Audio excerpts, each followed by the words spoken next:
जातिवादी मनुवादी सोच के कलम कसाई लोग लिख रहे हैं कि अब तो जातिवाद और मनुवाद होता ही नहीं है। High school, matric, graduation, IIT, IIM, medical, engineering, ISRO, कहीं भी अब भेदभाव नहीं होता है। मैं आपको इस वीडियो में बताऊंगा कि इस देश में भेदभाव स्टूडेंट तो छोड़ दीजिए, मुख्यमंत्री के साथ होता है, जज के साथ होता है, आईएएस के साथ होता है। और ये भी नहीं कि मैं कोई 500 साल पहले की बात बताऊंगा। ये तमाम जातिवादी मनुवादी सोच के लोग कह रहे हैं कि पहले भेदभाव होता था। अरे साहब, पहले मोटा जातिवाद होता था। हम तब स्कूल कॉलेज में थे ही नहीं, तब हम हाई कोर्ट सुप्रीम कोर्ट में जज थे ही नहीं, तब हम पत्रकार थे ही नहीं, तब सब आप ही कुछ थे। तब आपके पूर्वज गांव में जातिवाद करते थे जो बहुत खतरनाक नहीं था। वो साथ खाना नहीं खाने देते थे, वो खाट पर नहीं बैठने देते थे, वो हमारी मजदूरी नहीं देते थे, मारते पीटते थे। ये जातिवाद तब होता था जब देश आजाद नहीं था, आजादी के पहले। ये जातिवाद और तब गहरा था जब अंग्रेज नहीं आए थे। ये जातिवाद और प्रगाढ़ था जब मुगल का दौर था, और तब भी लड़ाई चल रही थी। तब कबीर लड़ रहे थे, संत शिरोमणि रविदास महाराज लड़ रहे थे। जब अंग्रेज आया तब जातिवाद के खिलाफ कुछ कानून बने। उस समय फूले पेरियार लड़ रहे थे और बाबा साहेब अम्बेडकर लड़ रहे थे। लेकिन हम बात कर रहे हैं देश के आजादी के बाद, जब भारत का संविधान बन गया, जो आज गणतंत्र दिवस हम मना रहे हैं, उसके बाद का जातिवाद समझिए। पहले तो आपने एससी एसटी को रिजर्वेशन मिला। 75-77 साल बाद आज भी एससी एसटी के लोग कितने जनरल पर चुनाव लड़ते हैं। आज भी कितने एससी एसटी के लोग वाइस चांसलर हैं, प्रोफेसर हैं। और एससी एसटी के लोग रिजर्वेशन की वजह से कुछ जगह पर पहुंच भी गए। तो ओबीसी की संख्या बताइए, जाट कितने हैं, गुर्जर कितने हैं, पटेल कितने हैं, मराठा कितने हैं, कुर्मी, यादव, कुशवाहा कितने हैं, विश्वकर्मा कितने हैं, प्रजापति कितने हैं, चंद्रवंशी कितने हैं। अब बताइए, हाई कोर्ट में जज कितने हैं, सुप्रीम कोर्ट में जज कितने हैं, वाइस चांसलर कितने हैं। अरे पटेल, मराठा, गुर्जर कितने हैं, जाट कितने हैं। ये महीन जातिवाद ये कैसे आएंगे? जब आप कॉलेज में एनएफएस लिख देंगे, जब आप कॉलेजियम से दलित पिछड़ों को जज ही नहीं बनाएंगे, किसानों को जज ही नहीं बनाएंगे। अब आपको बताते हैं कि जो लोग किसी तरह से संघर्ष करके संविधान के दम पर, मेहनत के दम पर सिस्टम का हिस्सा बने, राजनीति में, जुडिशियरी में, ब्यूरोक्रेसी में, उनके साथ कैसे जातिवाद होता है। एक बात मैं क्लियर कर दूं, अब मोटा जातिवाद जो गांव वाला जातिवाद है, उससे किसी को कोई फर्क नहीं पड़ता है। अब जातिवाद का शहरीकरण हो गया है। अब जातिवाद विदेश तक फैल गया है। अमेरिका में कानून बने हैं जातिवाद के खिलाफ। जो भारतीय मूल के जातिवादी जो अपने सूटकेस में जातिवाद ले जाते हैं, उसके लिए अमेरिका ने कानून बनाया है। इंग्लैंड में कानून बनाने की बात हो रही है। सोचिए, ये जब विदेश में जाते हैं तो सूटकेस में जातिवाद लेके जाते हैं, और अपने देश में कैसे जातिवाद करते हैं सफल लोगों के साथ। मैं महीन जातिवाद की बात कर रहा हूं, वो महीन जातिवाद जो चपरासी से लेकर चीफ जस्टिस तक होता है। जस्टिस कर्णन याद है, कोलकाता हाई कोर्ट के जज, उन्होंने भ्रष्टाचार के आरोप लगाए, उनको जेल में डाल दिया गया। अरे जस्टिस गवई साहब याद हैं, जिन्होंने फ्रीडम स्पीच की आप बात कर रहे हैं। जब सुप्रीम कोर्ट के चीफ जस्टिस ऑफ इंडिया पर जूते फेंके गए, आप कह रहे हैं कि कॉलेज यूनिवर्सिटी में फ्रीडम स्पीच बंद हो जाएगा। क्या कहा था उन्होंने कि ईश्वर का मामला ईश्वर देख लेंगे, आप क्यों परेशान हो रहे हैं। उन पर जूता फेंका गया। आप कह रहे हैं मुख्यमंत्री अखिलेश यादव गवाह है आपके सामने। क्या हुआ था अखिलेश यादव के साथ? जब वो मुख्यमंत्री पद से हट गए थे तो क्या हुआ था?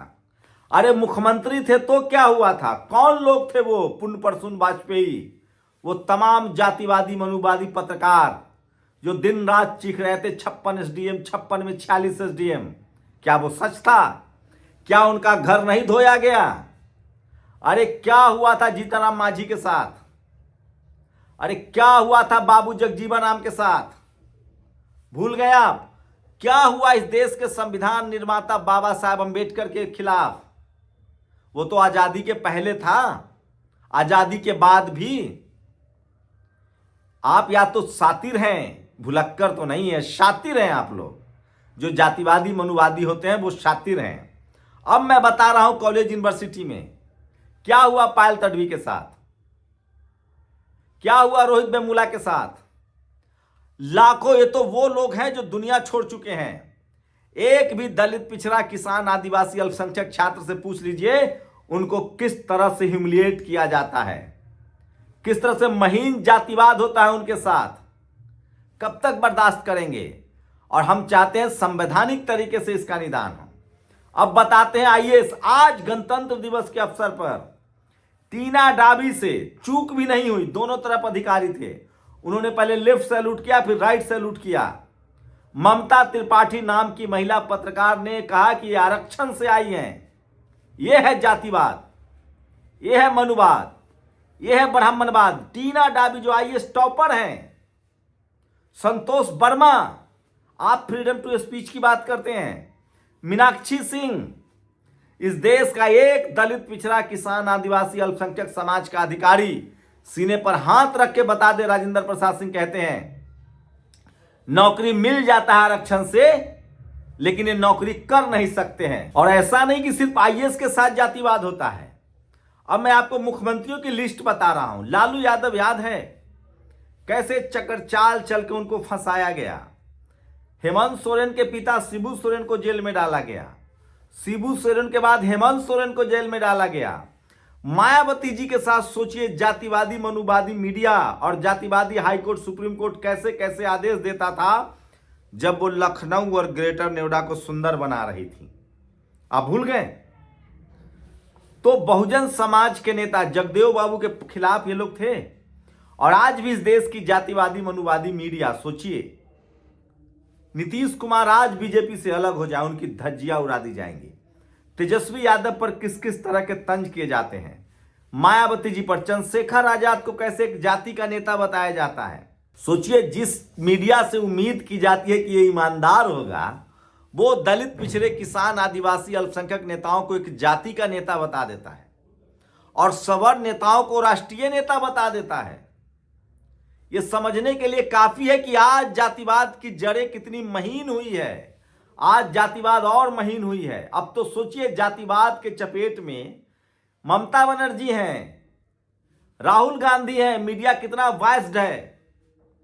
और आप कह रहे हैं कि कॉलेज यूनिवर्सिटी में बढ़ने वाला बच्चा या पढ़ाने वाला प्रोफेसर और वाइस चांसलर जातिवादी नहीं है? नहीं होगा। जातिवाद और महीन होता जा रहा है।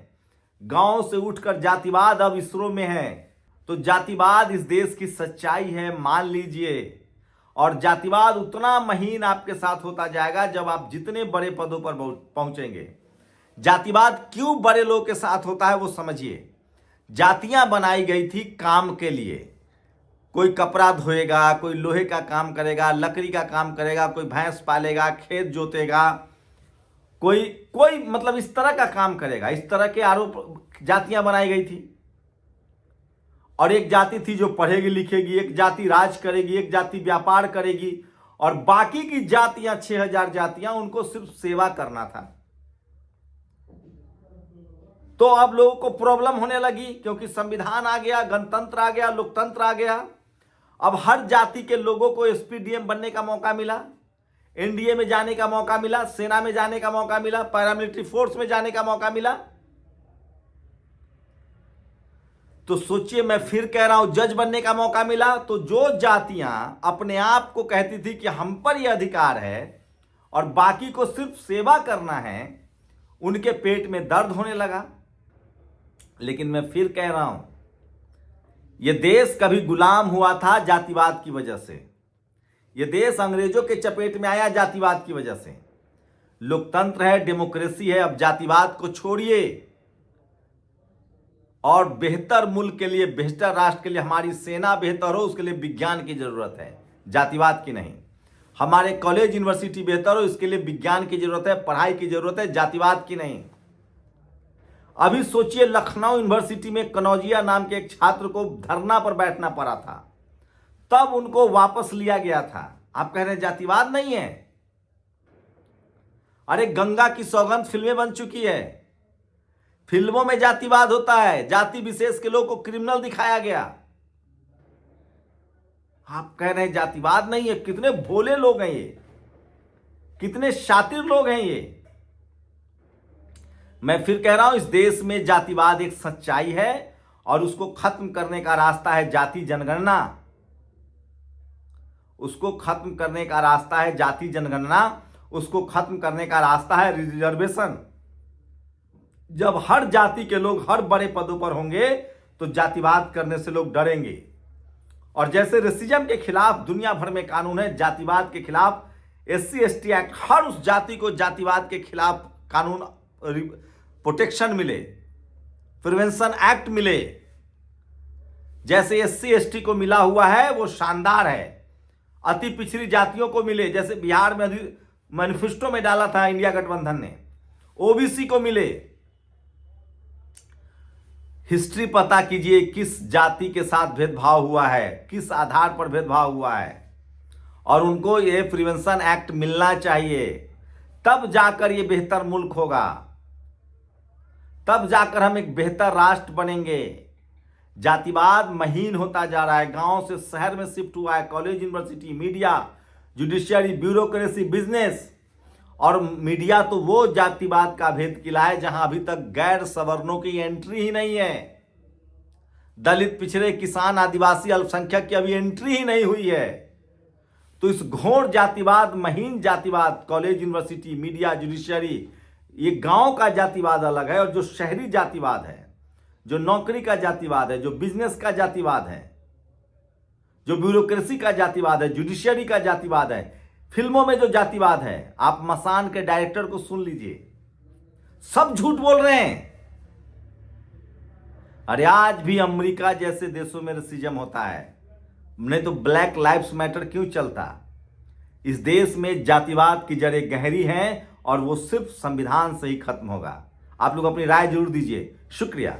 दस्तक की आपसे गुजारिश है कि अगर इसको बचाना चाहते हैं तो नेशनल दस्तक को सब्सक्राइब करने के लिए रेड कलर के सब्सक्राइब बटन को दबाएं, फिर बेल आइकन की घंटी दबाएं। नेशनल दस्तक को बचाने के लिए बहुत जरूरी है कि हर खबर को शेयर करें, लाइक करें, कमेंट जरूर करें।